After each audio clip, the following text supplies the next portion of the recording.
Welcome to Primetime Previews right here on the Dynasty Vipers Network. I'm Matt Donnelly, and this week, week number 16, we are previewing Thursday Night Football's battle between the Jacksonville Jaguars and the New York Jets. Don't look now, but the boys from Duval County are knocking on the Tennessee Titans' door there for that AFC South Championship. And with that, a spot in the AFC playoffs. A win this week against the 7-7 Jets, who themselves are one game back of a playoff spot there, trailing the Miami Dolphins for that final playoff spot, would bring the Jaguars' record to 7-8 on the season. And you want to know something even crazier about how this NFL season has gone so far? Currently, the 6-8 Jaguars have outscored their opponents 334 to 328. That is a +6 differential on points for versus points against. Meanwhile, in Minnesota, the first place 11-3 Minnesota Vikings, they have a +2 differential in that category, outscoring their opponents 351 to 349. It's no coincidence that the Jaguars' surge coincides with the stellar play from their quarterback, Trevor Lawrence, who now sits 9th in the NFL in passing yards with 3,520, while averaging 7 yards per attempt, and he has a healthy 24 touchdown passes to 7 interceptions. That's a pretty impressive ratio. What a difference that no Urban Meyer can make. Now, per PFF, since week number 9, Lawrence's 70.4 completion percentage and his 111.2 passer rank, that sits first in the NFL, while his 14 touchdown passes are the second most. He's also tossed 1,680 yards in those 6 contests, and he's done this with 31 draw passes. If Quinnen Williams there, who has that calf injury, misses this contest as well, because this is a short week for the Jets, then Lawrence should be able to have some continued success against this Jets defense. Lawrence has thrown for 300-plus yards in 3 of the last 4 contests. In all those games, they end up as Jaguars victories. Now, of the teams that he threw for 300 yards plus, that did not include the Detroit Lions, which actually held him to less than 300 yards, which also led to a Jaguars loss. Now, in the last 4 games, Lawrence has tossed 11 touchdowns with only 1 interception there, which is a good thing coming into this contest against a Jets secondary that is allowing 14.1 fantasy points per game to quarterbacks over the last 4 weeks, and a defense that features Sauce Gardner, DJ Reed, and Michael Carter. A closer look at the Cowboys game gives us a better understanding of how good Lawrence has been in recent weeks and why he has continued that success. Against the Cowboys, when facing the blitz, he would go 6 of 6 for 77 yards and a touchdown. When pressured, he'd go 6 of 9 for 44 yards. Lawrence, he is doing this in the face of pressure, and that's going to be good things for the Jaguars. So New York, you might want to maybe sit back in coverage a little bit. Then again, that really hasn't worked out either. Now, the Jets, they have ruled out Mike White for Thursday Night Football, as he is yet to be cleared since Matt Milano basically folded him up like a lawn chair in the 4th of July. That said, Zach Wilson returned to that starter's role in that loss to the Lions last week, throwing for 317 yards on 18 of 35 passing with a pair of touchdowns to go along with an interception. And thanks to that short week, we are going to see Zach Wilson versus Trevor Lawrence this week. The top 2 picks from the 2021 NFL Draft face off under the primetime lights there on Thursday Night Football, just like the NFL planned all along. Now, Wilson, he flashed at times last week, making a couple big-time throws. In New York, they really need to figure out what they have in this kid moving forward, or else this team is going to have to address this position once again. The last time that these teams met, December 26, 2021, the Jets, they won that contest 26-21, with Wilson throwing for a lowly 102 yards and a score, completing just 14 of 22 passes, while adding 91 yards on the ground and a touchdown on 4 carries. The Jaguars have been the 5th most quarterback-friendly team in fantasy this season, allowing 19.3 fantasy points per game, while also being the 6th friendliest over the last 4 weeks, allowing 20.6 per to go along with 1,104 yards and 8 touchdowns. Now, turning our attention to the running back position, Travis Etienne for the Jaguars.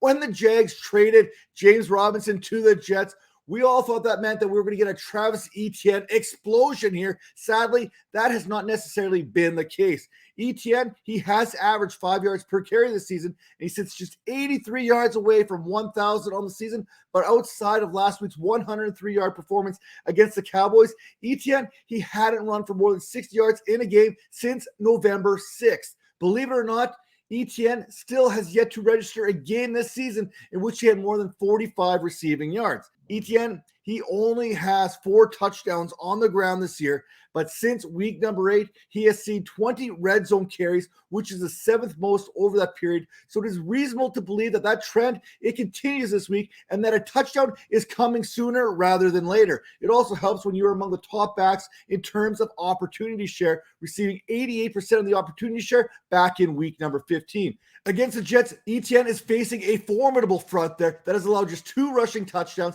and 362 yards, 2 backs on the ground over the last 4 weeks, which is also a reason why the Jets support the 8th stingiest fantasy defense against the running back position over that time. Now, the Jets, they have a couple running backs that they can lean on to. Now, I really want to see James Robinson revenge game here, but as long as Novan Knight there is running the ball the way he has and Michael Carter is healthy, then Robinson, unfortunately, he's going to find himself as a healthy scratch. One of the reasons that we are seeing Zonovan White more and more is because he's making the most of his opportunities. He is averaging 4.3 yards per carry and has run for 65 yards or more in 3 of the last 4 games, which is some great momentum when facing a Jaguars defense that has allowed 416 yards on the ground and 5 touchdowns in the last 4 weeks. Knight has out-carried Carter 30-9 over the last 2 weeks for the Jets, but Carter could be in for a larger role if the Jets decide to get him more involved in the passing game, as the Jaguars have allowed 168 yards in the passing game to backs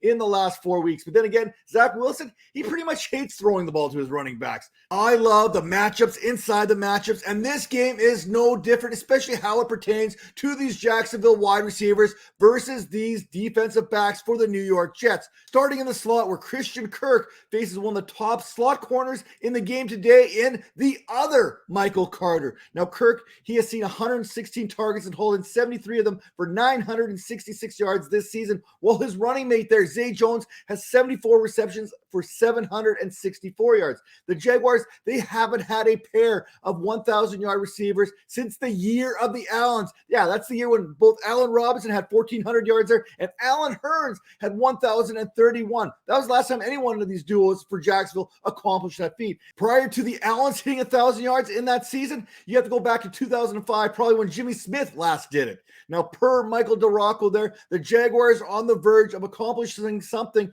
that Doug Peterson's offenses in both Philadelphia and Kansas City never did, and that's have a 1,000-yard rusher, a 1,000-yard receiver in the same season. Travis Etienne, 83 yards shy of that. Christian Kirk, he just needs 34 to achieve that goal. Now, Zay Jones, he's not that far behind. He could get 1,000 yards. I said he's at 764 since week number 11. Zay Jones is one of the top wide receivers in the game. I think he's the fantasy wide receiver 5. That's right, Zay Jones, top 5 fantasy wide receiver.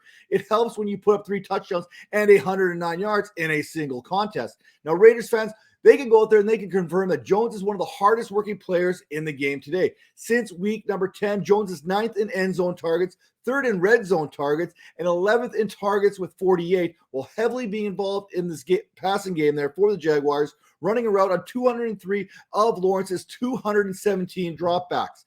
In the last 5 games in which Kirk and Jones have started together, both receivers have been targeted more than 9 times per game and earned a target share of greater than 23% each. Zay Jones versus Sauce Gardner, the veteran Marvin Jones versus DJ Reed. It really doesn't get any better than this. The Jaguars receiver group is one of the more underrated units in the game and deserves a little bit more love than what they're currently receiving from the mainstream media. Now, it's going to be a great test for the Jaguars pass catchers this week against the Jets that are allowing us 26.7 fantasy points per game, which is the 7th fewest to the position over the last 4 weeks, and have allowed just 445 yards and 2 touchdowns to opposing receivers. I just want to remind you, Calvin Ridley could be joining this wide receivers rooms for the Jaguars. Now, that is a scary thought. So if you're in that dynasty league, Trevor Lawrence's stock, it's going to continue to rise throughout the rest of the season and into the offseason. Now, let's talk about stocks that are on their way up. How about Garrett Wilson of the Jets? The rookie sits tied with Jaguars receiver Christian Kirk for 11th in the NFL with 966 receiving yards through 15 weeks. Well, his 110 targets, that ranks 17th amongst pass catchers. Last week against the Lions, Wilson, he would finish with 98 receiving yards there on 9 targets. It was the 4th week in a row in which Wilson would finish with at least 7 targets and more than 75 yards receiving. Wilson's 1,110 air yards is 18th in the NFL, while accounting for 28.1% of the Jets' air yards to go along with a 23% target share. Not bad for a rookie. Wilson is already the Jets' single-season rookie record holder when it comes to receiving yards. This week, he looks to produce the 26th 1,000-yard season there for a wide receiver in Jets franchise history, with Hall of Famer Don Maynard there responsible for 5 of those.